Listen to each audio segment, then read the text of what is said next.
ಶರಣ್ಗೆ ಕಾಲ್ ಮಾಡಿ ಮಾತಾಡಿದ ಭುವನ ಮಧ್ಯಾಹ್ನ ಅಚ್ಚಿಯು ಮಗನನ್ನು ಕರೆದುಕೊಂಡು ಸ್ಕೂಲ್ ಬಳಿ ಹೋಗುವವರೆಗೂ ಸುಮ್ಮನಿದ್ದವಳು. ನಂತರ ತನ್ನ ತಾಯಿಗೆ ಹೇಳಿ ಹಾಸ್ಪಿಟಲ್ಗೆ ಬಂದಿದ್ದಳು. ಶರಣ್ ಸಹ ಅವಳು ಹೇಳಿದ ಸಮಯಕ್ಕೆ ಸರಿಯಾಗಿ ಹಾಸ್ಪಿಟಲ್ ಬಳಿ ಬಂದು ಅವಳು ಬರುವ ದಾರಿಯನ್ನು ಎದುರು ನೋಡುತ್ತಿದ್ದ. ಭುವನ ಬಂದಿದ್ದು ಕಂಡು ತನ್ನ ಕಾರಿನಿಂದ ಇಳಿದು ಬರುವ ಶರಣ್, ಭುವನ ಇದೇನಿದು, ಒಂದೇ ವಾರಕ್ಕೆ ಇಷ್ಟೊಂದು ವೀಕ್ ಆಗಿದೆಯಾ? ನಿನ್ನ ಪರಿಸ್ಥಿತಿ ಇದೇ ರೀತಿ ಮುಂದುವರಿದರೆ ಮುಂದೆ ನಿನ್ನ ಜೊತೆ ಪಾಪುಗೂ ಸಮಸ್ಯೆ ಆಗುತ್ತೆ ಕಣೋ ಎಂದು ಸಂಕಟದಿಂದ ನುಡಿದರೆ, ಶರಣ್ ಪ್ಲೀಸ್, ಈಗ ನಮ್ಮ ಆರೋಗ್ಯಕ್ಕಿಂತ ನನಗೆ ನಾವಿರುವ ಸಮಸ್ಯೆಯಿಂದ ಆದಷ್ಟು ಬೇಗ ಹೊರಗಡೆ ಬರೋದು ಮುಖ್ಯ. ಅದು ನಿಮಗೂ ಗೊತ್ತಿದೆ. ಹೀಗೆಲ್ಲ ಮಾತನಾಡುತ್ತಾ ಇದ್ದೀರಾ ಎಂದು ಹತಾಶೆಯಿಂದ ಹೇಳಿ ಭುವನಾಳ ಗಲ್ಲದಿಂದ ಜಾರಿದ ಹನಿಯನ್ನು ಮುಖ ತಿರುಗಿಸಿ ತೊಡೆದಿದ್ದನ್ನು ಕಂಡು, ಭುವನ ಪ್ಲೀಸ್, ಹೀಗಾಗಲೇ ನೀನು ತುಂಬ ವೀಕ್ ಆಗಿದ್ಯಾ, ಮತ್ತೆ ಹೀಗೆ ಅಳುತ್ತಾ ಇನ್ನಷ್ಟು ಸುಸ್ತಾಗಬೇಡ ಎಂದು ರೇಗಿದ್ದ. ಒಂದು ವಾರದಿಂದ ಅವಳನ್ನು ಇದೇ ರೀತಿ ಸಾಕಷ್ಟು ಸಂತೈಸಿದ್ದರೂ ಅವಳ ಮನಸ್ಥಿತಿ ಬದಲಾಗದೆ ಹೋಗಿದ್ದು ಕಂಡು ಅವನ ತೋಳು ಬಳಸಿ ತೋಳಿಗೆ ಮಗು ಹೊತ್ತಿದ್ದ ಹುಡುಗಿ, ಇವತ್ತು ಏನೋ ಅತ್ತಿಗೆ ಅಮ್ಮನಿಗೆ ಸುಳ್ಳು ಹೇಳಿ ಬಚಾವಾದೆ, ಬಟ್ ಪ್ರತಿ ಸಲ ಇದೇ ರೀತಿ ನೆಪ ಹೇಳುವುದಕ್ಕೆ ಆಗೋದಿಲ್ಲ. ಪ್ಲೀಸ್ ಶರಣ್, ಮದುವೆ ದಿನ ಹತ್ತಿರಕ್ಕೆ ಬರ್ತಿದೆ, ಹಾಗೆ ನನ್ನ ಧೈರ್ಯ ಸಹ ಕುಗ್ಗುವುದಕ್ಕೆ ಶುರುವಾಗಿದೆ. ನೀವೇನಾದರೂ ಪರಿಹಾರ ಹುಡುಕ್ತೀನಿ ಅಂತ ಹೇಳಿ. ಒಂದು ವಾರ ಆಗೋಯ್ತು, ಬಟ್ ಇಲ್ಲಿವರೆಗೂ ಏನು ಮಾಡಲಿಲ್ಲ ಎಂದವಳಿಗೆ ತಾನೊಮ್ಮೆ ರಾಮ್ ಬಳಿ ತಮ್ಮ ವಿಚಾರ ಮಾತನಾಡಲು ಪ್ರಯತ್ನಿಸಿ ಸೋತಿದ್ದಾಗಿ ಎಂದು ಬಾಯ ಬಿಡಲಿಲ್ಲ ಅವನು. ಸಂತೈಸುವಂತೆ ಅವಳ ಭುಜ ಬಳಸಿದ ಶರಣ್, ನನ್ನ ಜೀವ ಇರುವವರೆಗೂ ಆ ವರುಣ್ ನಿನ್ನ ಮದುವೆ ಆಗುವುದಕ್ಕೆ ಬಿಡುವುದಿಲ್ಲ. ಇನ್ನೆಂದು 2 ದಿನ ಸಮಯ ಕೊಡು ಎಂದು ಪ್ರಾಮಿಸಿಂಗ್ ಟೋನ್ನಲ್ಲಿ ನುಡಿದು ಅವಳ ಜೊತೆ ಗೈನೆಕ್ ಕ್ಯಾಬಿನ್ಗೆ ಬಂದಿದ್ದ. ಅವರಿಬ್ಬರಿಗೂ ಆತ್ಮೀಯ ನಗೆ ಬೀರಿ ಹಿಂದೆ ಮಾಡಿಸಿದ ಟೆಸ್ಟ್ಗಳ ರಿಪೋರ್ಟ್ಗಳನ್ನು ಶರಣ್ನಿಂದ ಪಡೆದು ಒಮ್ಮೆ ಅವುಗಳನ್ನು ಮೇಲೆ ಕಣ್ಣಾಡಿಸುವಾಗ, ಡಾಕ್ಟರ್ ತುಂಬ ಸುಸ್ತಾಗ್ತಾ ಇದ್ದಾಳೆ, ಏನು ಮಾಡಿದರೂ ವಾಕರಿಕೆ ಬರುತ್ತೆ ಅಂತ ಹೇಳ್ತಿದ್ದಾಳೆ, ಆಗಲೂ ಏನಾದರೂ ಬಲವಂತವಾಗಿ ತಿಂದರೆ ವಾಮಿಟ್ ಮಾಡಿಬಿಡ್ತಾಳೆ, ಒಂದೇ ವಾರಕ್ಕೆ ತುಂಬ ಸುಸ್ತಾಗಿ ಬಿಟ್ಟಿದ್ದಾಳೆ, ಅವಳ ಆರೋಗ್ಯ ಇದೇ ರೀತಿ ಮುಂದುವರಿದರೆ ಅವಳ ಜೊತೆ ಮಗುವಿನ ಪರಿಸ್ಥಿತಿ ಏನಾಗಿ ಬಿಡುತ್ತೋ ಅಂತ ತುಂಬ ಚಿಂತೆ ಆಗ್ತಿದೆ ಎಂದು ತನ್ನ ಪಕ್ಕದಲ್ಲಿ ಕುಳಿತಿದ್ದ ಹುಡುಗಿಯ ಮುಖ ನೋಡುತ್ತಾ ಚಕಿತನಾಗಿ ನುಡಿದ ಶರಣ್ನ ಕಂಡು ಡಾಕ್ಟರ್ ಮುಖದಲ್ಲಿ ನಗು ಮೂಡಿತು. ಭುವನ ನಿಮ್ಮ ಹಸ್ಬೆಂಡಾ ಎಂದು ಗೊಂದಲದಲ್ಲಿ ಅವಳ ಕಡೆ ನೋಡಿದಾಗ ಭುವನ ಅವರಿಗೆ ಏನೆಂದು ಉತ್ತರಿಸಬೇಕು ಎಂದು ಚಡಪಡಿಸುವಾಗ ಅವಳ ಹಸ್ತಕ್ಕೆ ಹಸ್ತ ಬಿಸಿದ ಶರಣ್ ಎಸ್ ಡಾಕ್ಟರ್ ಎಂದಿದ್ದ. ಅದನ್ನು ಕಂಡು ಭುವನ ಅಚ್ಚರಿಯಿಂದ ಅವನ ಕಡೆ ನೋಡಿದರೆ ಶರಣ್ ಅವಳ ನೋಟ ಇಗ್ನೋರ್ ಮಾಡಿ ಡಾಕ್ಟರ್ ಜೊತೆ ಮಾತಿನಲ್ಲಿ ಬ್ಯುಸಿಯಾದ. ನಂತರ ಭುವನನ ಚೆಕಪ್ ಮಾಡಿ ಸ್ಕ್ಯಾನಿಂಗ್ ಮಾಡಲು ಬೆಡ್ ಮೇಲೆ ಮಲಗಲು ಹೇಳಿದಾಗ ಭುವನ ಮೆಲ್ಲಗೆ ಶರಣ್ ಕಡೆ ನೋಡಿದಳು ಮುಜುಗರದಲ್ಲಿ. ತಾನು ಅವನ ಜೊತೆ ಒಂದಾಗಿದ್ದರು, ಈಗ ಅವನ ಅಂಶ ತನ್ನ ಹೊಡಲಿನಲ್ಲಿ ಬೆಳೆಯುತ್ತಿದ್ದರು ಇನ್ನು ಒಂದು ಚೂರು ಮುಜುಗರ ಸರಿದಿರಲಿಲ್ಲ ಆಕೆಗೆ. ಅವಳ ನೋಟ ಅರ್ಥ ತಿಳಿದು ನಾನು ಹೊರಗಡೆ ಹೋಗ್ತೀನಿ ಎಂದು ಕಣ್ಣಿನಲ್ಲಿ ಅವಳಿಗೆ ಸಮಾಧಾನ ಮಾಡಿ ಅಲ್ಲಿಂದ ಹೊರಟಿದ್ದವನನ್ನು, ಶರಣ್ 1 ನಿಮಿಷ, ನೀವು ಎಲ್ಲಿಗೆ ಹೋಗ್ತಾ ಇದ್ದೀರಾ? ಇವರು ನಿಮ್ಮ ಹೆಂಡತಿನೇ ಅಲ್ವಾ? ಇವರ ಹೊಟ್ಟೆಯಲ್ಲಿರೋದು ನಿಮ್ಮ ಬೇಬಿನೇ ತಾನೆ, ಮತ್ತೇನಕ್ಕೆ ನೀವಿಬ್ಬರು ಇಷ್ಟೊಂದು ಎಂಬ್ರಾಸ್ಮೆಂಟ್ ಫೀಲ್ ಆಗ್ತಿರೋದು ಎಂದು ಗಂಭೀರವಾಗಿ ಕೇಳಿದರು. ಅವರಿಬ್ಬರ ನಡುವೆ ಇದ್ದ ಮುಜುಗರ ಸಂಕೋಚ ಗಮನಿಸಿದ್ದರಿಂದ ಅವರ ಮಾತಿಗೆ ತುಸು ಗಲಿಬಿಲಿಗೊಂಡ ಶರಣ್ ಅವರ ಅನುಮಾನ ಬಲವಾಗುವ ಮುನ್ನ ಭುವನ ಬಳಿ ಬಂದು ನಿಂತನಾದರೂ ಅವನ ದೃಷ್ಟಿಯೆಲ್ಲ ಕಂಪ್ಯೂಟರ್ ಪರದೆಯ ಮೇಲೆ ಸ್ಥಿರವಾಗಿತ್ತು. ಅದನ್ನು ಕಂಡು ಡಾಕ್ಟರ್ ನಸುನಕ್ಕು ಕಂಪ್ಯೂಟರ್ ಪರದೆಯ ಮೂಲೆ ಮೂಡಿದ ಮಗುವಿನ ರೂಪ ತೋರಿಸಿದ. ನಿಮ್ಮ ಬೇಬಿ ಹಾರ್ಟ್ ಬೀಟ್ ಕೇಳಿಸಿಕೊಳ್ಳಿ, 5 ತಿಂಗಳವರೆಗೂ ಮಗುವಿನ ಬೆಳವಣಿಗೆ ಸ್ಪಷ್ಟವಾಗಿ ಕಾಣಿಸೋದಿಲ್ಲ, ಹಾರ್ಟ್ ಬೀಟ್ ಅಷ್ಟೇನೆ ಕೇಳೋದಕ್ಕೆ ಆಗೋದು ಎನ್ನುವಾಗ ಶರಣ್ ಖುಷಿಯಿಂದ ಕಣ್ಣು ತುಂಬಿಕೊಂಡಿದ್ದ. ಆರವ್ ತೃಪ್ತಿಯ ಹೊಟ್ಟೆಯಲ್ಲಿದ್ದಾಗ ಇದೇ ರೀತಿ ಮೊದಲ ಸಲ ಚೆಕಪ್ಗೆ ಎದ್ದು ಹೋಗಿದ್ದಾಗ ತಾನು ಡಾಕ್ಟರ್ ಪ್ಲೀಸ್ ಇನ್ನೊಂದ್ಸಲ ನಾನು ನಮ್ಮ ಪಾಪು ಹಾರ್ಟ್ ಬೀಟ್ ಕೇಳಿಸ್ಕೊಳ್ಬೇಕು ಎಂದು ಎಕ್ಸೈಟ್ಮೆಂಟ್ನಲ್ಲಿ ಡಾಕ್ಟರ್ಗೆ ಕಿರಿಕಿರಿ ಮಾಡಿ ತೃಪ್ತಿಯ ಉರಿನೋಟಕ್ಕೆ ಗುರಿಯಾಗಿದ್ದನ್ನು ಕಣ್ಣ ಮುಂದೆ ತೇಲಿ ಬಂತು. ಮೊದಲ ಸಲ ತನ್ನ ಕಂದನ ಎದೆ ಬಡಿತ ಕೇಳಿಸಿಕೊಂಡ ಕ್ಷಣ ಆ ತಾಯಿಯ ಮನಸ್ಸು ಸಂಭ್ರಮದಿಂದ ಹಿಗ್ಗಿದ್ದರೂ ಸಹ ಆ ಗಳಿಗೆಯನ್ನು ಆಸ್ವಾದಿಸುವ ಪರಿಸ್ಥಿತಿಯಲ್ಲಿ ಇರಲಿಲ್ಲ ಭುವನ.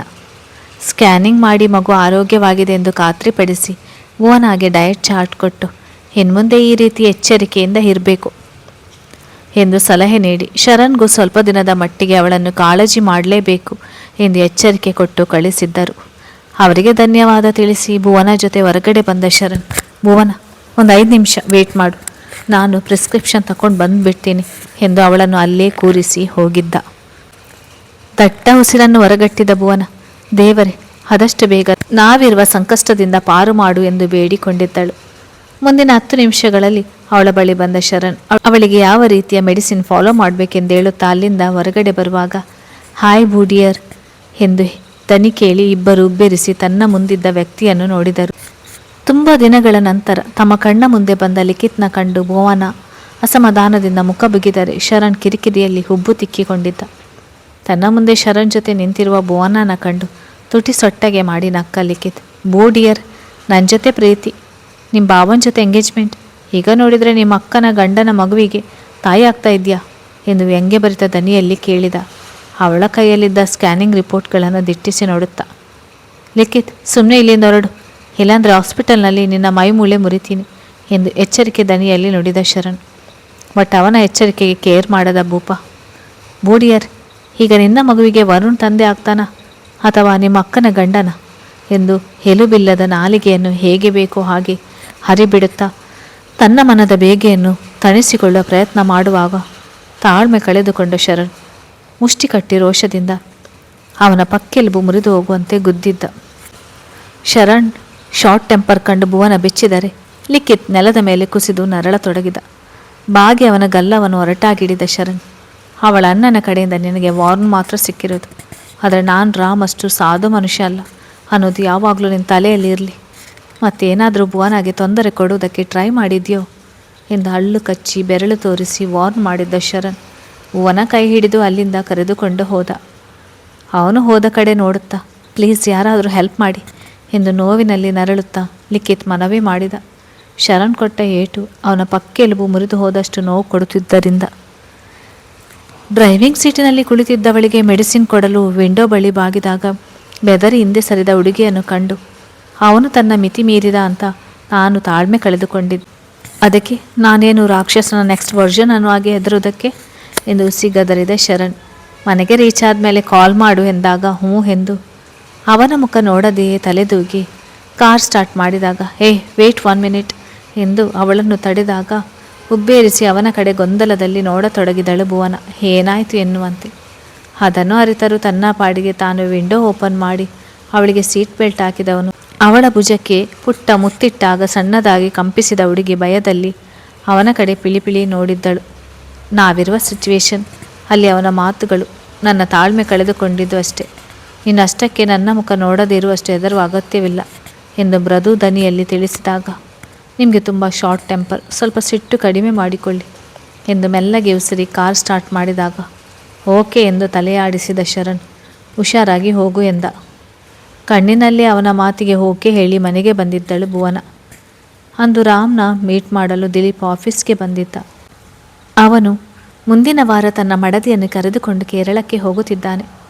ಅವನ ಮಡದಿಯ ಕಡೆಯವರು ಅಲ್ಲಿನ ಆಯುರ್ವೇದ ಚಿಕಿತ್ಸೆಯ ಬಗ್ಗೆ ತಿಳಿಸಿದ್ದರಿಂದ ಕಂಪನಿ ಅಕೌಂಟ್ಸ್ಗೆ ಸಂಬಂಧಪಟ್ಟ ಫೈಲೊಂದನ್ನು ಕ್ರಾಸ್ ಚೆಕ್ ಮಾಡುತ್ತಾ ಕುಳಿತಿದ್ದ ರಾಮ್. ದಿಲೀಪ್ ಬಂದಿದ್ದು ಕಂಡು ಹುಬ್ಬು ಗಂಟಿಕ್ಕಿದವನು, ಏನು ವಿಷಯ ಎಂದು ಕೇಳಿದ ತುಸು ಬಿಗುದನಿಯಲ್ಲಿ. ಅವನಿಗೆ ಪದೇ ಪದೇ ತನ್ನನ್ನು ಹೀಗೆ ಮೀಟ್ ಮಾಡಬೇಡ ಎಂದು ಎಚ್ಚರಿಸಿದರು ತನ್ನ ಎಚ್ಚರಿಕೆ ಮರೆತಂತೆ ತನ್ನ ಮುಂದೆ ಬರುವನಲ್ಲ. ರಾಮ್, ಸಿಟ್ಟು ಮಾಡಿಕೊಳ್ಬೇಡ, ನಿಮಗೆ ನನ್ನ ಮುಖ ನೋಡೋದಕ್ಕೆ, ನನ್ನ ಮೀಟ್ ಮಾಡೋದಕ್ಕೆ ಇಷ್ಟವಿಲ್ಲ ಅಂತ ಗೊತ್ತು. ಇದೇ ಲಾಸ್ಟ್, ನಾನು ನಿಮಗೆ ಏನು ತೊಂದರೆ ಕೊಡೋದಿಲ್ಲ ಎಂದದು ಕೇಳಿ ಇನ್ನಷ್ಟು ಅವನ ಹುಬ್ಬುಗಳು ಬೆಸೆದುಕೊಂಡವು. ಏನಿನ್ನ ಮಾತಿನ ಅರ್ಥ ಎಂದು ತಿಳಿಯದೆ ಕೇಳಿದಾಗ ತಾನು ತನ್ನ ಮಡದಿಯನ್ನು ಕರೆದುಕೊಂಡು ಕೇರಳಕ್ಕೆ ಹೋಗುತ್ತಿರುವುದರ ಬಗ್ಗೆ ತಿಳಿಸಿದ ದಿಲೀಪ್, ಒಂದ್ಸಲ ಅಚ್ಚರಿ ಸಾತ್ವಿಕ್ ಅಪ್ಪ ಅಮ್ಮನ ಬಳಿ ಸಾರಿ ಕೇಳಿ ಹೋಗ್ತೀನಿ ಕಣೋ, ಇಲ್ಲಾಂದರೆ ನನ್ನ ಅಂತರಾತ್ಮವನ್ನು ಸುಡುತ್ತಿರುವ ಪಶ್ಚಾತ್ತಾಪ ಅನ್ನುವ ಬೆಂಕಿ ಶಮನ ಆಗುವುದಿಲ್ಲ ಎಂದವನ ಮಾತಿಗೆ ಸಿಟ್ಟಾದ ರಾಮ್, ದಿಲೀಪ್, ಸುಮ್ಮನೆ ಇಲ್ಲಿಂದ ಹೊರಟು ಬಿಡು. ಫ್ರೆಂಡ್ ಅನ್ನುವ ಅಭಿಮಾನಕ್ಕೆ ಈಗಾಗಲೇ ನೀನು ಸಾಕಷ್ಟು ಉಪಕಾರ ಮಾಡಿದ್ಯಾ, ಅದರ ಭಾರವೇ ನನ್ನಿಂದ ಸಹಿಸುವುದಕ್ಕೆ ಆಗ್ತಿಲ್ಲ. ಇನ್ನು ಈಗ ಅಚ್ಚರಿ ಜೊತೆ ಸಾತ್ವಿಕ್ ತಂದೆ ತಾಯಿಗೆ ಸತ್ಯ ಏನು ಅಂತ ಹೇಳಿ ಸಾತ್ವಿಕ್ ಪ್ರಾಣ ಕಿತ್ತುಕೊಂಡಂತೆ ನನ್ನ ಜೀವವನ್ನು ಕಿತ್ತುಕೊಳ್ಬೇಡ ಎಂದು ರೇಗಿ ಬಿಟ್ಟ ಹೊರಟಾಗಿ. ರಾಮ್, ಪ್ಲೀಸ್ ಕಣೋ, ನನಗೆ ನಾನು ಮಾಡಿದ ತಪ್ಪಿನ ಅರಿವಾಗಿದೆ, ಅದಕ್ಕೆ ಪಶ್ಚಾತ್ತಾಪ ಪಡ್ತಾ ಇದ್ದೀನಿ ಎಂದು ವೇದನೆಯಿಂದ ನುಡಿದ ಗೆಳೆಯನ ಕಡೆ ತೀಕ್ಷ್ಣ ನೋಟ ಬೀರಿದ ರಾಮ್, ಸಾತ್ವಿಕ್ ವಿಷಯ ಬಿಟ್ಟು ಬೇರೆ ಏನಾದರೂ ಮಾತಾಡು, ನಿನ್ನ ಹೆಂಡತಿಯ ಟ್ರೀಟ್ಮೆಂಟ್ಗೆ ನನ್ನ ಕಡೆಯಿಂದ ಏನಾದರೂ ಸಹಾಯ ಬೇಕಾ ಎಂದು ಕನಳಿದಂತೆ ಕೇಳಿದಾಗ ನೋ ಎಂದ ದಿಲೀಪ್ ದಟ್ಟ ಉಸಿರೊಂದನ್ನು ದಬ್ಬಿ ಅಲ್ಲಿಂದ ಹೊರಟು ಬಿಟ್ಟ. ತನ್ನ ಗೆಳೆಯ ಹೋದ ಕಡೆ ನೋಡುತ್ತಾ ಭಾರವಾದ ಉಸಿರನ್ನು ಹೊರಗಟ್ಟಿದ ರಾಮ್, ನಿನ್ನ ಯಾವತ್ತೂ ಕ್ಷಮಿಸುವುದಿಲ್ಲ ದಿಲೀಪ್. ನಾನು ಮನುಷ್ಯನ ಜೀವದ ಜೊತೆ ಜೀವನಕ್ಕೂ ಬೆಲೆ ಇದೆ. ಹಿಂದೆ ಜೀವಕ್ಕಾದರೂ ಬೆಲೆ ಕೊಡಲಿಲ್ಲ ನೀನು, ಈಗ ಮತ್ತೆ ನಿನ್ನ ದುಡುಕು ನಿರ್ಧಾರ ತುಂಬ ಜನರ ನೆಮ್ಮದಿಯ ಜೀವನವನ್ನು ಔತಿ ಪಡೆಯುತ್ತೆ ಎಂದು ಬೇಸರ ಹತಾಶೆಯಿಂದ ತನ್ನೊಳಗೆ ನುಡಿಯುವಾಗ, ಐ ಕಮಿನ್ ಸರ್ ಎಂದು ಡೋರ್ ನಾಕ್ ಮಾಡಿ ಒಳಗಡೆ ಬಂದಿದ್ದ ಲೋಹಿತ್. ಒಂದು ಫೈಲ್ಗೆ ರಾಮ್ ಸೈನ್ ಬೇಕಿದ್ದರಿಂದ. ಯಾರದೋ ಹಾಸ್ಪಿಟಲ್ ರಿಪೋರ್ಟ್ಗಳನ್ನು ಕೈಯಲ್ಲಿಡಿದು ಮನೆಗೆ ಬಂದ ಮಗನನ್ನು ಕಂಡು ಮಮತಾ ಅವರ ಹುಬ್ಬುಗಳು ಗೊಂದಲದಲ್ಲಿ ಗಂಟಾಗಿದ್ದವು. ಯಾರಿಗೇನಾಯಿತು ಎಂದು ತಿಳಿಯದೆ. ಬೆಳಿಗ್ಗೆ ಮುಖ್ಯವಾದ ಮೀಟಿಂಗ್ ಒಂದಿದೆ ಎಂದು ಅವಸರದಲ್ಲಿ ಆಫೀಸ್ಗೆ ಹೋಗಿದ್ದ ಶರಣ್ ಮಧ್ಯಾಹ್ನದ ಹೊತ್ತಿಗೆಲ್ಲ ಮನೆಗೆ ಹಿಂತಿರುಗಿ ಬಂದಿದ್ದನ್ನು ಕಂಡು, ಶರಣ್ ಯಾರಿಗೇನಾಯಿತು ಎಂದು ಕೇಳಿದರು. ಮಗನ ಕೈಯಲ್ಲಿದ್ದ ಹಾಸ್ಪಿಟಲ್ ರಿಪೋರ್ಟ್ಗಳನ್ನು ನೋಡುತ್ತಾ. ಒಮ್ಮೆ ತನ್ನ ಕೈಯಲ್ಲಿದ್ದ ರಿಪೋರ್ಟ್ಗಳನ್ನು ದಿಟ್ಟಿಸಿದ ಶರಣ್, ಯಾರಿಗೂ ಏನಾಗಿಲ್ಲ ಎಂದು ಉತ್ತರಿಸಿ ಅಲ್ಲಿಂದ ತನ್ನ ರೂಮಿಗೆ ಹೊರಟಿದ್ದವನ ಮುಖದಲ್ಲಿ ಪುಟ್ಟ ನಗು ಕಂಡು, ಶರಣ್ 1 ನಿಮಿಷ ಕಣೋ, ಸರಿಯಾಗಿ ಹೇಳಿ ಹೋಗು, ಯಾರಿಗೆ ಏನು ಆಗಿಲ್ಲ ಅಂತೀಯಾ? ನಿನ್ನ ಕೈಲಿರುವ ಹಾಸ್ಪಿಟಲ್ ರಿಪೋರ್ಟ್ ನೋಡ್ತಿದ್ರೆ ನೀನು ಯಾರನ್ನು ಹಾಸ್ಪಿಟಲ್ಗೆ ಕರೆದುಕೊಂಡು ಹೋಗಿ ಬಂದಿರುವಾಗೆ ಕಾಣ್ತಿದೆ. ವಿಷಯ ಏನು ಅಂತ ಹೇಳು ಎಂದರು. 2-3 ತಿಂಗಳಿಂದ ಶರಣ್ ತುಂಬ ಮಂಕಾಗಿದ್ದನ್ನು ಗಮನಿಸಿದ ಅವನ ತಾಯಿ ಕಳೆದ 1-2 ವಾರದಿಂದ ಸಹಜ ಸ್ಥಿತಿಗೆ ಬಂದು ಯಾರೊಂದಿಗೂ ತುಂಬ ಸಮಯ ಫೋನಿನಲ್ಲಿ ಮಾತನಾಡುವುದು, ಅವರನ್ನು ಕಾಳಜಿ ಮಾಡುವುದನ್ನು ಅವರು ಸಹ ಸೂಕ್ಷ್ಮವಾಗಿ ಗಮನಿಸಿದ್ದರು. ತನ್ನ ತಾಯಿಯ ಪ್ರಶ್ನೆಗೆ ಹುಬ್ಬು ತಿಕ್ಕಿಕೊಂಡ ಶರಣ್, ಅಮ್ಮ, ನನಗೆ ಬೇಕಾದ ಒಬ್ಬರನ್ನು ಹಾಸ್ಪಿಟಲ್ಗೆ ಕರ್ಕೊಂಡೋಗಿದ್ದೆ, ಅವರ ಹೆಲ್ತ್ ರಿಪೋರ್ಟ್ಸ್ ಇವು ಎಂದು ಉತ್ತರಿಸಿದ. ಈಗಲೂ ಸಹ ಭುವನ ಹೆಸರು ಬಾಯಿ ಬಿಡದೆ. ಬಟ್ ಮಮತಾ ಅವರಿಗೆ ತಾವು ಕೇಳಿದ ಪ್ರಶ್ನೆಗೆ ಸರಿಯಾದ ಉತ್ತರ ಸಿಗಲಿಲ್ಲ. ಶರಣ್, ನಾನು ಕೇಳಿರೋದು ಯಾರನ್ನು ನೀನು ಹಾಸ್ಪಿಟಲ್ಗೆ ಕರ್ಕೊಂಡೋಗಿದ್ದು, ಇದು ಯಾರ ರಿಪೋರ್ಟ್ಸ್ ಅಂತ ಕಣೋ ಎಂದವರು. ಅವನು ತಮ್ಮ ಪ್ರಶ್ನೆಗೆ ಸರಿಯಾದ ಉತ್ತರ ಕೊಡುವುದಿಲ್ಲ ಎಂದು ಅನಿಸಿ ಅವನ ಕೈಯಲ್ಲಿದ್ದ ರಿಪೋರ್ಟ್ಸ್ಗಳತ್ತ ಕೈ ಚಾಚಿ, ಎಲ್ಲಿ ಕೊಡೋ ಅವನು, ನಾನು ನೋಡ್ತೀನಿ ಎಂದವರಿಗೆ ಸಣ್ಣ ಅನುಮಾನ. ತಮ್ಮ ಮಗ ತಮ್ಮಿಂದ ಯಾವುದೋ ದೊಡ್ಡ ರಹಸ್ಯವನ್ನು ಮುಚ್ಚಿಡುತ್ತಿದ್ದಾನೆ ಎಂದು. ರಿಪೋರ್ಟ್ಗಳ ಬಳಿ ಬಂದ ತನ್ನ ಅಮ್ಮನ ಕೈಯನ್ನು ಕಂಡು ತನ್ನ ಕೈ ಹಿಂದೆ ಎಳೆದುಕೊಂಡ ಶರಣ್, ನಾನು ಯಾರನ್ನು ಹಾಸ್ಪಿಟಲ್ಗೆ ಕರ್ಕೊಂಡು ಹೋಗಿದ್ದೆ, ಇವು ಯಾರ ರಿಪೋರ್ಟ್ಸ್ ಅಂತ ಆದಷ್ಟು ಬೇಗ ನಿಮಗೆ ಗೊತ್ತಾಗುತ್ತೆ, ಇನ್ನೇನು ಚಿಂತೆ ಬೇಡ ಎಂದು ಬಿಗುದನಿಯಲ್ಲಿ ಉತ್ತರಿಸಿ ತನ್ನ ರೂಮಿಗೆ ಬಂದವನು ಒಡನೆ ಭುವನಗೆ, ಮನೆಗೆ ರೀಚ್ ಆದೆಯಾ ಎಂದು ಕಾಳಜಿ ತುಂಬಿದ ಮೆಸೇಜ್ ಒಂದು ಕಳಿಸಿ ಫ್ರೆಶ್ ಆಗಿ ಬರಲು ಹೋದ. ಭುವನ, ಯಾಕೆ ಪುಟ್ಟ, ಇತ್ತೀಚೆಗೆ ನಿನ್ನ ಹೆಲ್ತ್ನಲ್ಲಿ ತುಂಬ ವ್ಯತ್ಯಾಸ ಆಗಿದೆ ಅಂತೆ ಎಂದು ರಾಮು ಅಕ್ಕರೆಯಿಂದ ಕೇಳಿದ. ಬೆಳಿಗ್ಗೆ ಭುವನ ವಾಮಿಟ್ ಮಾಡಿಕೊಂಡು ತಿಂಡಿ ಸಹ ಮಾಡಲಿಲ್ಲ ಎಂದು ಅಚ್ಚು ರಾಮ್ಗೆ ಹೇಳಿದ್ದಳು. ಹಾಗಾಗಿ ರಾತ್ರಿ ಊಟ ಮಾಡುವಾಗ ವಿಚಾರಿಸುತ್ತಿದ್ದ. ತನ್ನ ಅಣ್ಣನ ಪ್ರಶ್ನೆಗೆ ಏನೆಂದು ಉತ್ತರಿಸಬೇಕು ಎಂದು ತೋಚದೆ ಹಣೆ ಮೇಲೆ ಮೂಡಿದ್ದ ಬೆವರನ್ನು ದುಪ್ಪಟದಿಂದ ಮೆಲ್ಲಗೆ ತೊಳೆದ ಹುಡುಗಿ, ಅಣ್ಣ ಅದು ಎಂದು ತಡವರಿಸಿದ್ದನ್ನು ಕಂಡು ಭುವನ, ಏನಾದರೂ ಗಂಭೀರವಾದ ಸಮಸ್ಯೆ ಆಗಿದೆಯಾ? ಮಧ್ಯಾಹ್ನ ಹಾಸ್ಪಿಟಲ್ಗೆ ಹೋಗಿ ಬಂದೆ ಅಲ್ವಾ, ಏನು ಹೇಳಿದ್ರು ಡಾಕ್ಟರ್ ಎಂದು ಈ ಬಾರಿ ಆರತಿಯವರು ಪ್ರಶ್ನೆ ಮಾಡಿದರು. ಅಮ್ಮ ಅದು ಎಂದು ಈಗಲೂ ಭುವನ ತಡವರಿಸಿದ್ದನ್ನು ಕಂಡು ಆಗಿನಿಂದ ಅವಳನ್ನು ಗಮನಿಸುತ್ತಿದ್ದ ವರ್ಷ ಹುಬ್ಬುಗಳು ಗೊಂದಲದಲ್ಲಿ ಬಿಗಿದುಕೊಂಡವು. 2 ವಾರದಿಂದ ಅವಳು ಭುವನನನ್ನು ಸೂಕ್ಷ್ಮವಾಗಿ ಗಮನಿಸುತ್ತಿದ್ದಾಳೆ. ಆರೋಗ್ಯದಲ್ಲಿ ವ್ಯತ್ಯಾಸ ಆಗುವುದರ ಜೊತೆ ಸದಾ ಯಾವುದೋ ಚಿಂತೆಯಲ್ಲಿರುವುದು, ಇದ್ದಕ್ಕಿದ್ದಂತೆ ಟೆನ್ಷನ್ ಆಗುವುದನ್ನು ಕಂಡು ಎಲ್ಲೋ ಏನೋ ಸರಿಯಿಲ್ಲ ಎನ್ನುವ ಅನುಮಾನ ಅವಳ ಮನದಲ್ಲೂ ಸಹ ಸಣ್ಣದಾಗಿ ಹೊಗೆಯಾಡಲು ಶುರುವಾಗಿತ್ತು. ತನ್ನವರ ನೋಟವೆಲ್ಲ ತನ್ನ ಮೇಲಿರುವುದು ಕಂಡು ತಾನು ಏನಾದರೂ ಹೇಳದೆ ಹೋದರೆ ತನ್ನವರಿಗೆ ತನ್ನ ಮೇಲಿರುವ ಅನುಮಾನ ಇನ್ನಷ್ಟು ಬಲವಾಗುವುದು ಎಂದು ಯೋಚಿಸಿದ ಹುಡುಗಿ, ಮದುವೆ ದಿನ ಹತ್ತಿರಕ್ಕೆ ಬಂತು ಅಲ್ವಾ, ಆ ಟೆನ್ಷನ್ ಹಾಗೂ ಸ್ಟ್ರೆಸ್ನಿಂದ ಹೀಗೆಲ್ಲ ಆಗ್ತಿದೆ ಅಂತ ಹೇಳಿದ್ರು. ಸ್ವಲ್ಪ ದಿನದ ಮಟ್ಟಿಗೆ ಮೆಂಟಲ್ ಸ್ಟ್ರೆಸ್ ಕಡಿಮೆಯಾಗಿ ನಿದ್ರೆ ಬರುವುದಕ್ಕೆ ಮೆಡಿಸಿನ್ ಕೊಟ್ಟಿದ್ದಾರೆ, ಅದನ್ನು ಫಾಲೋ ಮಾಡಿದರೆ ಸರಿಯಾಗುತ್ತೆ ಅಂತ ಹೇಳಿದ್ದಾರೆ ಎಂದು ಹೇರಿಳಿತವಿಲ್ಲದ ದನಿಯಲ್ಲಿ ನುಡಿದಳಾದರೂ ಅವಳ ಕಣ್ಣಿನಲ್ಲಿದ್ದ ಗಾಬರಿ ಅಚ್ಚು ಗಮನಕ್ಕೂ ಬಂದಿತ್ತು. ಭುವನ ತನ್ನ ಆರೋಗ್ಯದಲ್ಲಿ ವ್ಯತ್ಯಾಸ ಆಗುವಷ್ಟು ಮದುವೆ ವಿಷಯಕ್ಕೆ ಡಿಸ್ಟರ್ಬ್ ಆಗಿದ್ದಾಳೆ ಎಂದು ತಿಳಿದು ಎಲ್ಲರ ಮುಖದಲ್ಲಿ ನಗು ಮೂಡಿತು. ಬಟ್ ವರ್ಷ ಮಾತ್ರ ಅವಳ ಮಾತುಗಳನ್ನು ನಂಬದೇ ಹೋದಳು. ಅವಳ ಆರೋಗ್ಯದಲ್ಲಿ ಆಗಿರುವ ವ್ಯತ್ಯಾಸಕ್ಕೂ ಈಗ ಅವಳು ಹೇಳುತ್ತಿರುವ ಕಾರಣಕ್ಕೂ ಒಂದಕ್ಕೊಂದು ಹೊಂದಾಣಿಕೆ ಆಗದೇ ಇರುವುದು ಕಂಡು ಅವಳು ತಮ್ಮಿಂದ ಯಾವುದೋ ಗುಟ್ಟು ಮೇಂಟೈನ್ ಮಾಡುತ್ತಿದ್ದಾಳೆ ಎಂದು ಅವಳ ವಕ್ರಬುದ್ಧಿ ಸೂಚನೆ ಕೊಡುತ್ತಿತ್ತು. ಎಲ್ಲರೂ ತನ್ನನ್ನು ಅನುಕಿಸುವಂತೆ ನಗುತ್ತಿರುವುದು ಕಂಡು ಮುಖ ಊದಿಸಿದ ಹುಡುಗಿ ಅಣ್ಣ ಎಂದು ಮುನಿಸಿನಿಂದ ರಾಗ ಹಾಕಿದಾಗ ನಕ್ಕು ತಲೆ ಕೊಡವಿದ ರಾಮ್.